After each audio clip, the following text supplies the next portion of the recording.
Welcome back to Cakradivara Reinkarnasi. Dalam pembahasan alur cerita Battlethrough The Heaven Season 5 episode ke-110. Seperti biasa kita review dulu pembahasan alur cerita di episode sebelumnya, di mana Shoyan telah menyelamatkan Shoishan dari pengejaran para tetua lembah sungai es. Meskipun lembah sungai es memiliki dua ahli bintang 6 dojong dengan kekuatan dukungan dari Ababu Citrek alias Tianhuo Junje, boneka iblis langit ujang, serta tubuh ilusi petirnya yang sempurna, Shoyan mampu melibas ketiga tetua lembah sungai es dan memberikan pelajaran tentang apa yang akan mereka dapatkan kalau mengusik orang yang tidak seharusnya diusik. Di episode kali ini kita akan melihat bagaimana Shoyan menghabisi seluruh tetua lembah sungai es yang membuat seorang tetua puncak dojong turun gunung, membantu Shoishan menyelesaikan masalah telapak misterius mata langit, serta mencari binatang iblis naga kalajengking racun langit sebagai salah satu bahan terpenting baik untuk memurnikan tubuh baru bagi Ababu Citrek maupun menyelesaikan metode peracun Shoishan. Tanpa lama-lama langsung aja kita terobos.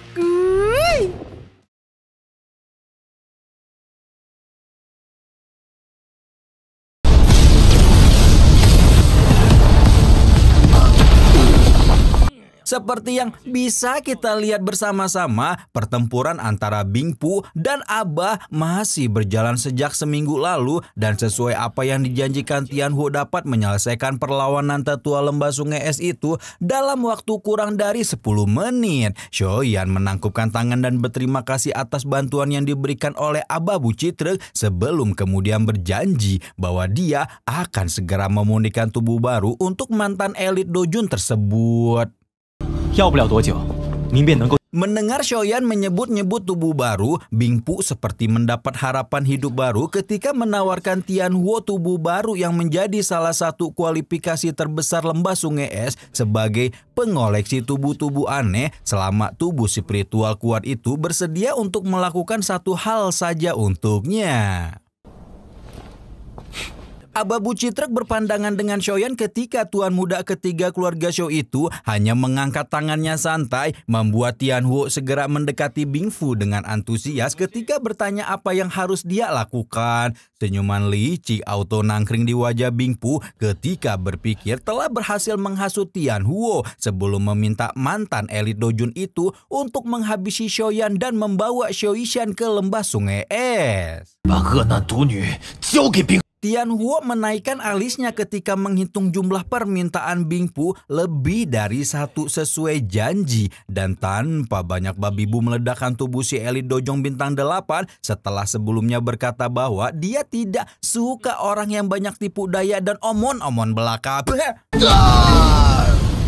Setelah meledakkan Bing Fu, Tianhuo langsung ngomel-ngomel meminta Shoyan untuk tidak memaksanya berakting pura-pura mudah terhasut seperti itu, karena kalau dia tidak punya pengendalian diri yang baik, mungkin Bing Fu sudah digeprek sejak pertama kali si tetua lembah sungai es berusaha merekrutnya sebagai kader lembah.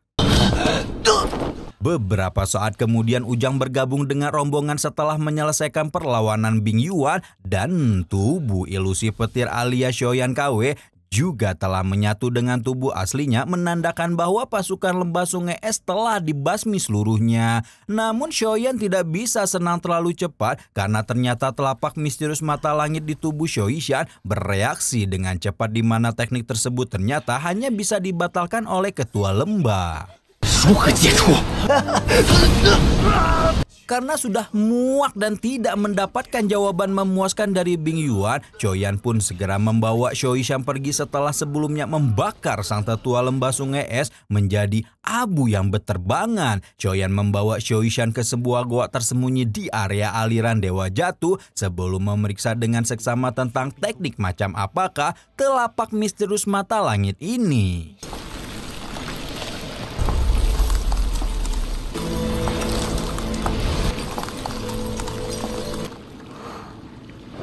Shoyan kemudian meminta Shoishan untuk berdiri di tengah danau sebelum melepaskan sejumlah api teratai hati untuk menetralisir kekuatan es dalam tubuh gebetan. Maksudnya teman masa kecilnya ini. Shoishan mempercayai Shoyan sepenuhnya sebelum kemudian merasakan bagaimana panas api surgawi merasuk dalam setiap meridian dalam tubuhnya.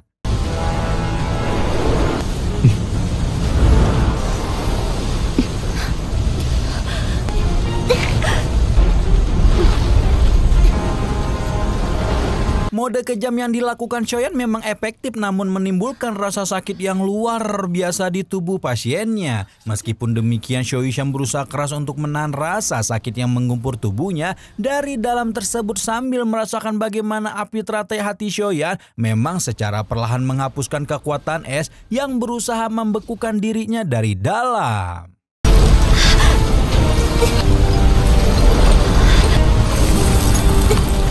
Setelah melewati masa paling menyakitkan dan telah beradaptasi dengan panasnya api surgawi, Shoishan pun mulai mengambil posisi latihan dan membuat Shinlan melonjak girang melihat bagaimana metode pembakaran api surgawi ini benar-benar mampu menekan telapak misterius mata langit di tubuh Teh Yishan.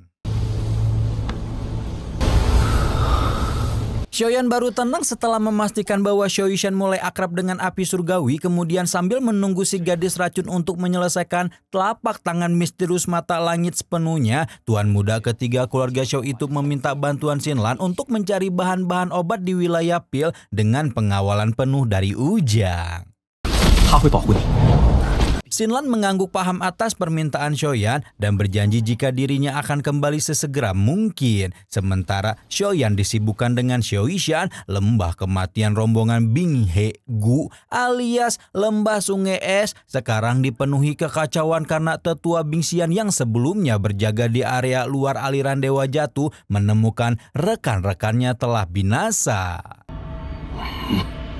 Bingxian menunjukkan ekspresi gelap di wajahnya ketika memastikan bahwa seluruh rombongan pimpinan Bing Yuan dan Bing Fu telah dihabisi sebelum kemudian menghela napas panjang ketika memerintahkan semua orang untuk tetap berjaga di aliran Dewa Jatuh sementara dia akan kembali ke markas untuk melaporkan masalah ini kepada kepala lembah. Sekarang kita balik lagi ke gua tersembunyi di mana Shoyan masih terus berjaga di sisi Shoishan untuk memastikan gebetan.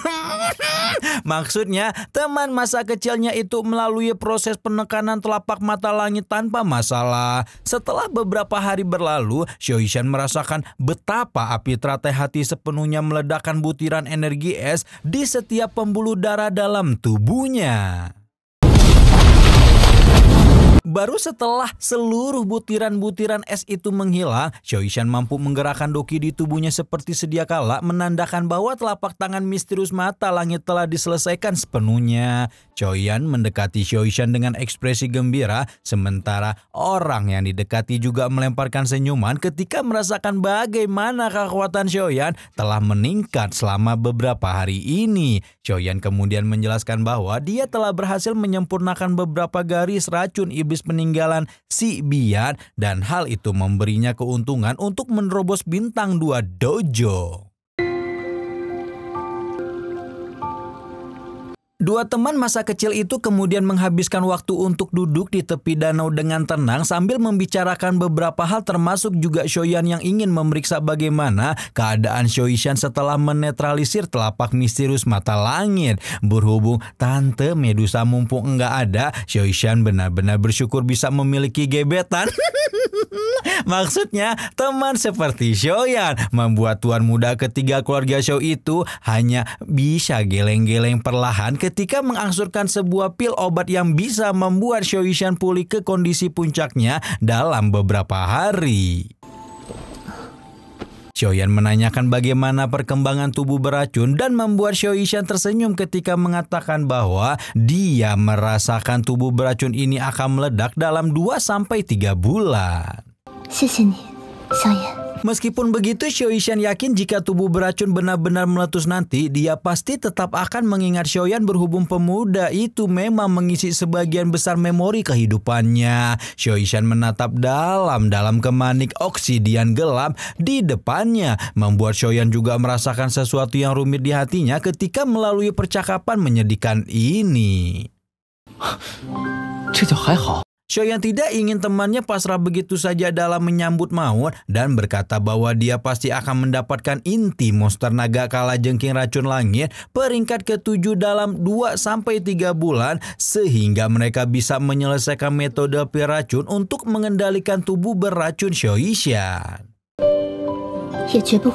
Nah, ngomong-ngomong masalah binatang iblis naga kalajengking racun langit, Shoishan kemudian menceritakan jika dia sempat bertemu dengan binatang iblis tersebut tepat ketika baru memasuki aliran Dewa Jatuh berhari-hari yang lalu. Shoishan jelas terkejut mendengar ini, menjadi antusias berpikir kalau usahanya menyempurnakan metode pil racun bisa segera dituntaskan.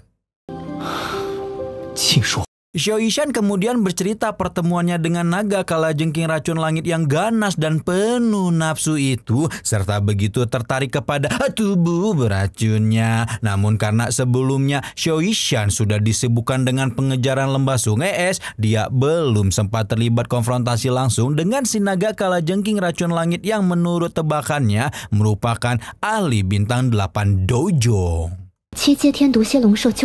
Shoyan sebenarnya optimis jika dengan gabungan kekuatannya dan Shoishan, bukan sebuah kemustahilan mereka bisa mengalahkan ahli bintang 8 Dojo. Kendati demikian dia masih tidak yakin karena bisa saja si naga kalajengking racun langit menyembunyikan trik atau kartu truf yang akan merugikan mereka.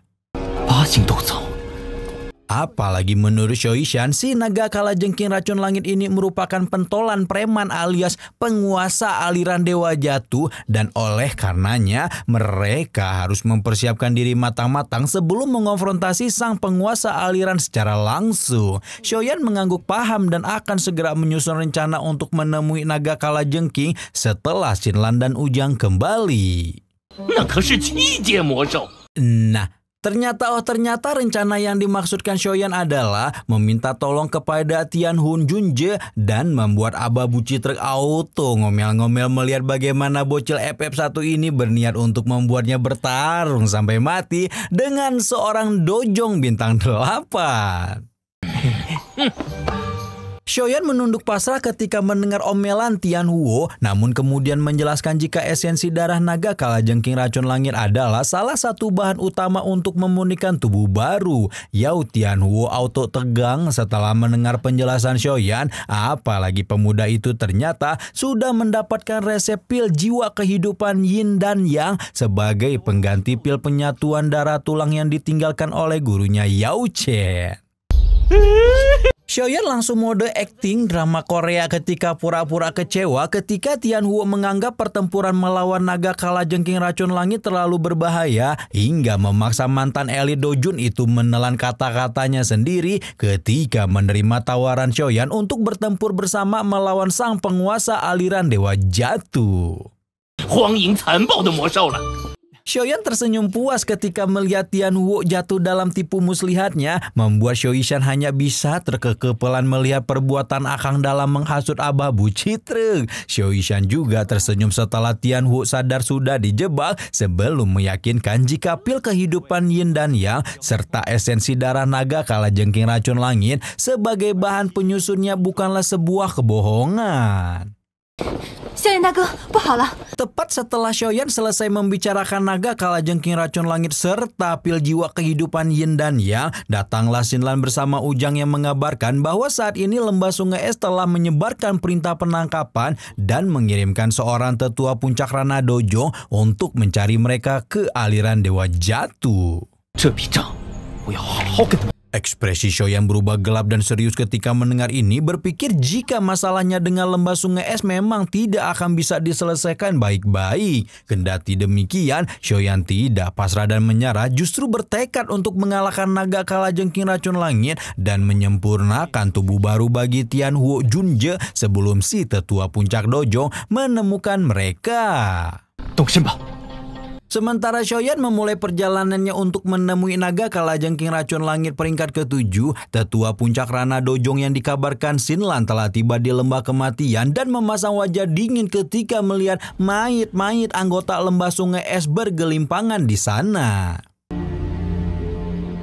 Tetua yang dipanggil dengan nama Tianxi itu menerima laporan dari Bing Xian dengan wajah serius sebelum kemudian mengepalkan tangan dan mengumpulkan memori-memori murid-murid lembah yang telah dihabisi dan menemukan bahwa orang yang telah menghancurkan rombongan Bing Yuan merupakan gadis beracun yang dibantu oleh seorang pemuda dan satu tubuh spiritual kuat di sisinya. Tianse menghancurkan pecahan memori di tangannya dengan emosi membuncah mengatakan bahwa dia tidak akan melepaskan semua orang yang sejak bertahun-tahun lamanya berani menantang lembah sungai es seperti ini. Sementara Tianse telah mencari keberadaannya, Xiaoyan dan Xiaoyishan telah sampai di kedalaman aliran Dewa Jatuh dan menemukan sebuah benteng batu yang kemungkinan besar merupakan sarang naga kala jengking racun langit. Xiaoyan bisa merasakan energi beracun yang pekat sejak berada di area banteng ini. Astagfirullah, kok jadi banteng sih blok? Area benteng batu sebelum kemudian bergegas masuk untuk benar-benar mengonfrontasi sang penguasa aliran Loseng secara langsung. Xiaoyishan meminta Xiaoyan untuk berhati-hati selama berada di benteng batu karena menurut perkiraannya naga kalajengking racun langit memiliki kepekaan tinggi pada tubuh beracunnya dan cepat atau lambat akan menemukan jika mereka menyusup ke dalam area kekuasaannya. Xiaoyan sendiri sudah siap mental karena dia memang tidak berniat untuk menyembunyikan diri dari naga kalajengking. Tepat ketika itulah raungan tawa yang seperti guntur meledak di seluruh lembah menyebabkan seluruh dataran di sekitar mereka bergetar hebat ketika sebuah cahaya merah melesat dari dalam benteng sebelum kemudian berubah menjadi manusia bertanduk naga dan berekor kalajengking yang tidak lain dan tidak bukan adalah sang naga kalajengking racun langit penguasa aliran Loseng yang bernama Mohe. Xiaoyishan, akhirnya kamu si neneng cantik teh akhirnya hidup lagi ya guys ya, akhirnya selamat nih. Akhirnya Xiaoyan dan Xiaoyishan ketemu juga sama naga kalajengking racun langit yang bakal dijadiin bahan untuk penyempurnaan tubuh baru Tianhuo dan metode pil racun Xiaoyishan. Apakah kira-kira Xiaoyan berhasil mengalahkan Mohe untuk melengkapi bahan yang dibutuhkan? Nonton atuh spoilernya. Pada nonton gak ini teh?